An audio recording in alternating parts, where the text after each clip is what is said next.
So walipoomba msamaha, walimwendea Musa waombee msamaha kwa Mungu. Sema amen. Na Mungu akamwambia Musa, fungue nyoka wa shaba. Amen.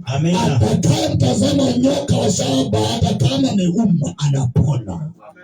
Ndio maana leo hii Yesu amekuja kwa sababu yako, maana wewe umelalamika, maana wewe umenungunika. Leo mtazame Yesu ameinuliwa, na kama ni magonjwa yako yanapona.